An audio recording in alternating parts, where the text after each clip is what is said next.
Hello, listeners and viewers. Welcome to Collab. This is where we speak to business leaders and change drivers and share with you their experience and their thought leadership. Today, we have a legend in the room. We have someone who's pioneered the .com, built his first company, and then sold it to Satyam. After that, he built in Netcore Cloud, which now is one of the largest companies in the SaaS MarTech space. Today, Netcore has close to 5,000 customers, which are being served across the globe, and they're creating value through technology in the customer journey for their customers. Rajesh, welcome to Collab. Thank you very much, Naveen. Look forward to our chat. Fantastic.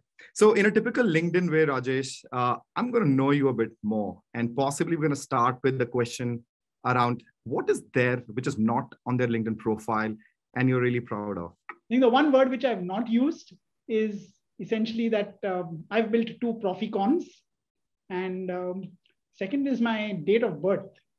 August 15th, I'm really proud of that. I think my mom did something right. 1967, so that's a long time ago, but I love it, the fact that everyone gets a holiday on my birthday. I know you like movies. I know OTTs all over the place. Is there a documentary or movie that you recently watched and you liked it? The last 2 movies are in theater. Okay, that's the fun part of it. James Bond, No Time to Die, and Dune. Dune is a fantastic movie. I think I loved it. I'm looking forward to the second part, which comes in probably a couple of years. Also, what I loved was the Apple TV series on the Foundation, called Foundation, on Isaac Asimov's books. I love science fiction. That clearly shows your love for technology, Rajesh. So now I know. And actually, my next question was this. The whole concept of Inqilab comes from the Hindi word of Inqilab, which is creating revolution. And when I look at both of your startups or the companies that you started, really is built on revolution in their own way.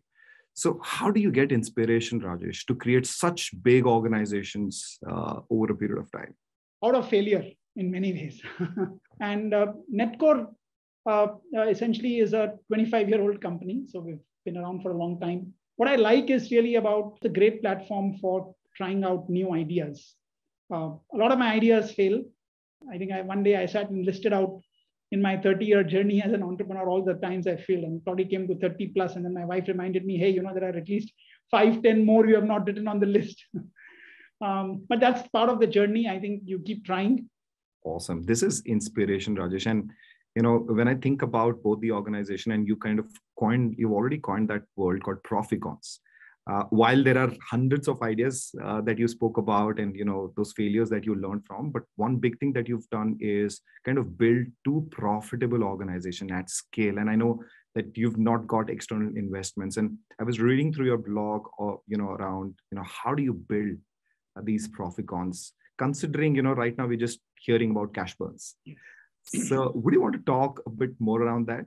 So, Naveen, I think the way I describe or define a Proficon is it's private, it's profitable, and it's a bootstrapped company. So primarily by promoter in the beginning and then by profits later on, the profits generated by the business, and it's highly valuable. And it's a different way of building a business as opposed to just going out and raising capital. When I started India World, I was pretty much, it was 95, very difficult to raise venture capital at that time. So I had to sort of bootstrap it. We were a small team at that time. It's not that I haven't tried raising capital in my 30 years. I always get rejections. Maybe it's because of the technique I employ. I pretty much in the first meeting, I tell the VC, here's the valuation I expect. So there's no point wasting time if you don't agree. And if I get a no, then I increase the valuation for the next meeting. But to your question about building a Proficon, I think it's really the only way I've known. I've never raised capital for both of these companies. And I think there are a couple of things which are very important out here. One is thinking through when you begin about what is the path to profitability very quickly. Because if you're not taking external capital, you can probably put in some friends and family money in the beginning to get it bootstrapped, primarily family money. But then you have to be profitable very, very quickly. Because that's the only way you're going to be able to fund your expansion. So the path to profitability, it becomes very, very important. The second is product market fit is very critical. So the times I failed has always been because I had a product which marketers or the market really did not want. So I'd created the world's first blog search engine, maybe about almost 18, 19 years ago, but we couldn't monetize it. So however good the idea is, if you can't get paying customers out of it, it's a failure. And I think the other thing is really that you've got to watch the cash flows. I think cash flow is the single biggest killer of any business. So it's not about billings. It's about cash in, cash out. That's the only way I know how to run my business. But I think there are a lot of great benefits of building out a business in that way, because you get a lot of freedom. You can think long term. I keep telling my team that it's like we are on a highway with no exit. Okay, we are going to run this business for the rest of our lives, and that's the passion. That's the long term thinking that we can bring into play. And I think if founders can do this, I think it's a great way to build a business. Fabulous. Yeah. And when we go back to, management books, they talk about business being perpetual. They're going to stay, sustain. And you kind of articulated it really, really well. And you kind of, Rajesh, touched based on one of the core elements where you said being market fit. And when we look at LinkedIn, one of the big shifts that we've seen in the market is hyper-personalization. It is prevalent in the B2B world as well and B2C perspective as well. Now you are in the midst of building that customer journey from technology, because the lines are blurring. Technology, since digital and physical are kind of coming in together, the customer profiling, how customer interacts with you is changing and has becoming much more integrated. So how are you seeing the Marktech world changing, and what are your core philosophies around Marktech? A very good question. And I think what you're saying, Naveen, is very right. I think what brands really want is omni-channel personalization for their customers. But the customers are omni-channel. We're interacting with 7, 8 different channels. And you want to give them a different experience for every one of them, hyper-personalization, as you put it. And that's where MarTech sort of comes into play. If you actually see the last 20 odd years, it's been what I call the ad tech era, where there's phenomenal amount of spending which has happened on new customer acquisition. So the rise of Google and Facebook have been there. And the term I like to use is that brands are getting gooked instead of customers getting hooked. There's a lot of spending, there's a leaky bucket on the ad tech side, where there is a lot of end customer acquisition, especially in the B2C world. The cost of customer acquisition goes up. You're acquiring less and less valuable customers over time. And there's a lot of reacquisition which happens because you're not taking good care of your existing customers, and that's where they churn. And that's where MarTech becomes very, very important. And I believe what we're going to see in the next 5, 10 years is really the rise of MarTech, what I call the coming MarTech era. And that's because brands are going to realize increasingly that they have to spend more and more money on essentially building deep relationships with their existing customers. I think that's very, very important. And that's where the MarTech stack comes in. And that's where I think the single most important problem that brands have to look at solving is what I call attention recession. Okay, because end customers are sort of distracted. They're at times ignoring messages, the push messages which are being sent out. And sort of the upstream of transactions is where attention is there. And I don't think there's been adequate focus to really on how to solve attention, because attention is what leads to engagement. It leads to habit formation.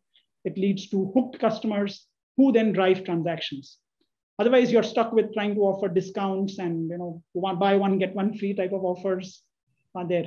And this is really where MarTech comes in. It's really powering this entire journey, helping customers or brands really optimize their interactions with customers. And that's the only way they're going to be able to generate profitable growth. Because if the money goes into ad tech, you are not going to be profitable. You've got to really cut that money out, build these deep relationships with customers so they keep coming back. And that's the key for building what I call exponential forever profitable growth businesses. What I could get is like creating those deep relationships with the customer on the back of technology where you can get all this information together, yes, marry it with the multiple platforms that you have and create that hyper personalization.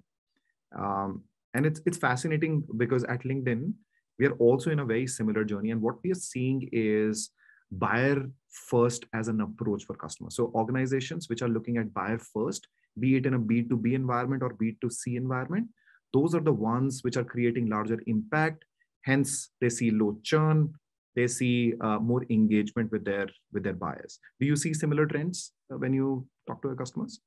Oh, absolutely. In fact, we use LinkedIn a lot for both for sort of on the talent acquisition side and as well as on the growth and marketing side to create awareness among our buyer ecosystem. In fact, we have used LinkedIn sales solutions very extensively to prospect, learn about our buyers. Everyone's there on LinkedIn. The LinkedIn Sales Navigator has been a great asset for us in both international and emerging markets. The LinkedIn Sales Navigator has been a great platform for us to identify the relevant buyers in our ecosystem. And we have amazing success stories using these platforms. I think what I love is from when I talk to my sales team is that it really helps build relationships which are focused on trust. It puts the buyer, sort of the prospect that we are targeting first. It leverages content. It is not intrusive. And that's really the key for a great relationship, whether it's on the B2B side or on the B2C side. Fabulous. I'm glad this has helped. And thank you for sharing your experience, Rajesh, on that. I have a couple of more questions. And this is where I want to go really, really deep on area where you operate in, like very specific to Marktech. How do you see Marktech as an industry shaping up in the next three to 5 years? I think the way I see it is that there are, I think, 3 or 4 key trends if you look at it. Number one is that what I call velvet rope marketing. So I think it's the power law of marketing is what I think a lot of marketers and managers are not fully realizing. Essentially, 20% of revenues for most brands will come from typically 60% of their customers. More importantly, these customers will generate anything more than 100, probably up to 200% of profits, because the long tail, if you factor in acquisition costs and servicing costs, are actually making you lose money. So the first thing is that brands need to realize that these top 20% customers are incredibly valuable and they need differentiated experiences. That's the idea of velvet rope marketing. Second is that I see a shift from the point solutions of the past, of the last few years, to a full stack solution. So to explain that, I think in the last 5-7 years, there's been a lot of MarTech point solutions. So brand managers have basically picked up what has been available to solve specific solutions. I think going forward in the next 3 to 5 years, it's going to be increasingly about the full stack. Okay, because with the point solutions, the problem is you do not get a unified customer view. Your data gets fragmented. AI cannot work easily. And there are significant integration costs across different solutions. Third is that increasingly, I think what marketers are going to look to do is solve the attention recession problem. Because that is a big thing. Because if customers basically become dormant or inactive, okay, then you have no choice but to retarget them or reacquire them through Google and Facebook, which is 100 times probably more expensive. So how do you build deep relationships with your existing customers? And there's a lot of innovations which are happening there. I've been working on many such ideas, atomic rewards. So how can you gamify engagement? How can you use AMP in emails to make emails interactive? How do you create a new class of emails which are informative rather than just promotional? So how do you basically use this idea of mental availability for a brand? How do you get those 15 to 30 seconds in the life of existing customers every day? All of these, I think, will help solve the attention recession problem going forward. And finally, I think what marketers basically, I think, will start to do is to really start tracking the value of the customer relationship, how your existing customers are growing year on year, and what is the power of referrals, what percentage of your revenues are coming in from referrals rather than paid advertising. And that's, I think, very critical for brands, because if they have to build profitable foundations for their business, okay, they have to reduce the cost of new customer acquisition through paid platforms. Fabulous. This is fascinating. And for me, like I've got some interesting words like, red velvet rope marketing. Velvet rope marketing, yes. I haven't heard this before. So thank you for sharing this. This is brilliant. And I couldn't have agreed more that the future would lie in how organically, through customer advocacy and through referrals, the customer can grow their base, because that would become much more organic. And as you said, the cost of acquisition drastically would come down. And that's where my final question lies, Rajesh. And this is around, there are a lot of startups that are coming up in the same space that you are operating or in other B2C spaces. What would be one or two things that you would want to share with them so that they're mindful of those when they're building more proficons rather than just only building unicorns? A lot of startups today are sort of, I think, more focused on exit and valuations rather than solving customer problems. Okay, so I think it happened for a short time in 99, 2000 when there was the first sort of dot-com boom. A lot of entrepreneurs would come and talk to me saying how they will raise this much money and in 2 years, this will be the valuation and so on, based on some metrics of page views, etc. At that time. Today, it's probably GMV or other equivalents which are there. But I think it's very important to think long-term. I think what Simon Sinek puts, the infinite mindset. I think that's what business needs. So when you're starting a business, my recommendation would be to think that you are going to run this for the rest of your life. So you better be passionate about it. Okay, you're going out there every day. It's not about risk taking. It's about reducing the risk of failure.